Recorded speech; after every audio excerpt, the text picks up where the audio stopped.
can see clearer, Yes. right? It could also be toxic behavior, Mm. right? It could just be some form of trauma, right?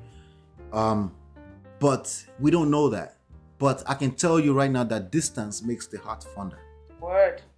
Okay, when you back off, see, I tell men you have to learn the 3-step forwards and 2-step backward things, and stop moving so fast forward, because anything that's readily available will be taken for granted.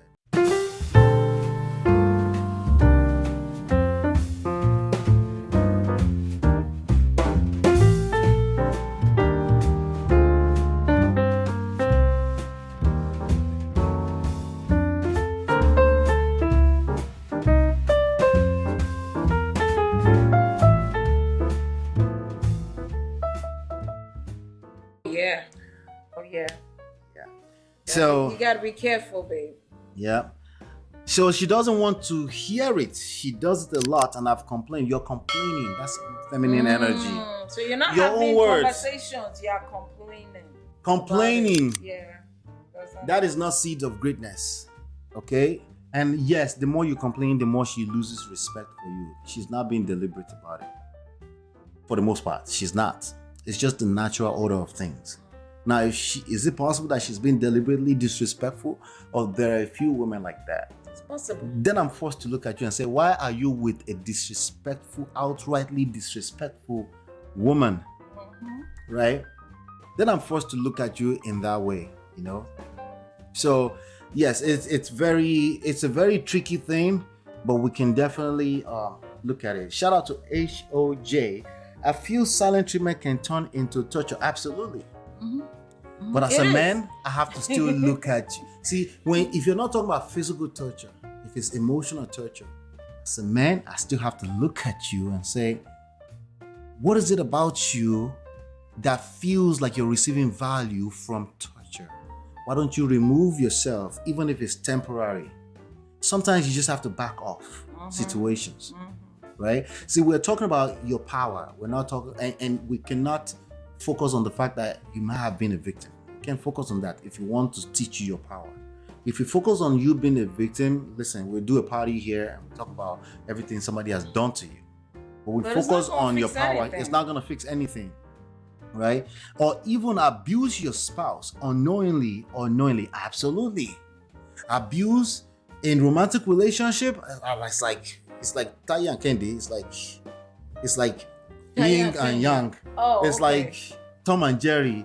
Unfortunately, they go together until people learn the right way to actually build love. Unfortunately, you know, and we're not encouraging, we actually discover. But if you feel at any level like you're being abused, the first step is to remove yourself, even if that's not a permanent decision. Yeah. Right? We can't even decide if it's a permanent decision for you. You get to decide that. But you have the power to do that, right? God forbid you're talking about something physical. That's beyond the scope of this conversation, right? Sometimes it can be the person's conflict resolution style. That's precisely what we're talking about, right? Being able to handle conflict is the one skill set that will pay you for a lifetime, not just in a romantic relationship, but even in life in general. And no one talks about that. Sure, don't talk No about one talks about that. No one talks about handling conflict, handling crisis. Everyone wants to talk about duty and responsibility. Well, when you're in crisis, every sense of duty, responsibility, and value fly out the window. But if you actually have the skill set of handling conflict, like you said, right? They tend to kick in. And having that skill set is not something that falls in. It's something you've practiced. You've heard case studies over. That's why we say keep coming back here, because we'll keep talking about these things, right? You need to hear it over and over again. How do you handle when you have a disrespectful wife in front of you? You checking her like you're disrespectful will not produce good results, because they lost respect for you. See, you kick against that because you think I'm saying it's your fault. No. In fact, for the most part, it's not a matter of fault. It's a matter of you subscribe to that relationship. Take responsibility for staying in and nurturing or removing yourself.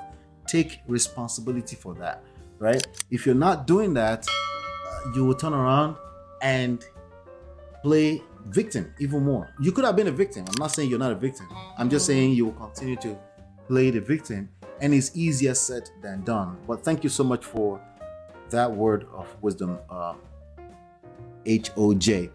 All right, so let's move on to the next one here. Let's go.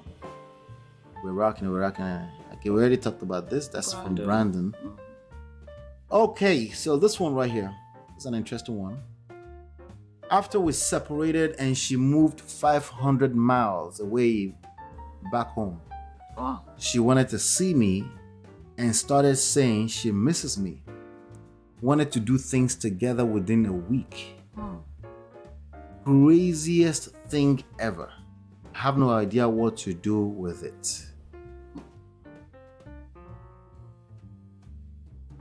Okay.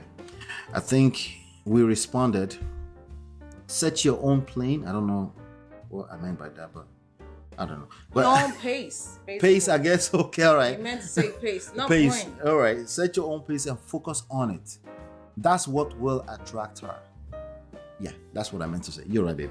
Chop knuckle. Maintain your frame. In fact, control the frame. Right? So we reply with that. And then we have an interesting person. Shout out to Patriot. Find a new woman. Shout out to Patriot. Find a new woman. Like the new woman won't have her own, shenanigans. I'm just saying. It's people looking for perfect people all over There's the place. There's no perfect human. It's people looking for. It's people with unrealistic expectations everywhere of humans. Humans are humans. Humans are humans, babe. Find a new woman. Find a new woman. Start all over again. And start. You don't know what you're gonna go through with this new woman. Yeah. I'm not saying don't find it. Yeah, I'm not against anyone finding love and all that. I'm just saying, without this skill set, you would definitely attract the same situation, and you cannot run away from your own shadow. You can't run from your own shadow. There's a big ass beam of light beaming on you all the time, right? It's only a matter of time, right? The problem is that when you move on to a new woman, actually it may look like it's better on the surface in the beginning, it's right? brand new. But then it's going to shock you. And see, finish resetting, and then you're like, oh my God, right? What is going on again? It usually comes from a blind spot. The new woman's issue will come from another blind spot. So it's not always obvious. It feels like you did better, but actually you can't. In the grand scheme of things, you can't run from your own shadow. It's always going to follow you around, unless you live in a cave, unless you don't want to marry, in which case that's fine, right? But if you want to be in a marriage, this skill set are necessary. But anyway, what are we talking about? What was the main before Patriot took over? What was the main thing, right? Shout out to Patriot though. After we separated and she moved 500 miles away back home, she wanted to see me. So sometimes when people back off, it's better, they can see clearer. Yes. Right? It could also be toxic behavior. Right? It could just be some form of trauma, right? But we don't know that. But I can tell you right now that distance makes the heart fonder. Word. Okay? When you back off, see, I tell men you have to learn the 3-step forwards and 2-step backward things and stop moving so fast forward, because anything that's readily available will be taken for granted.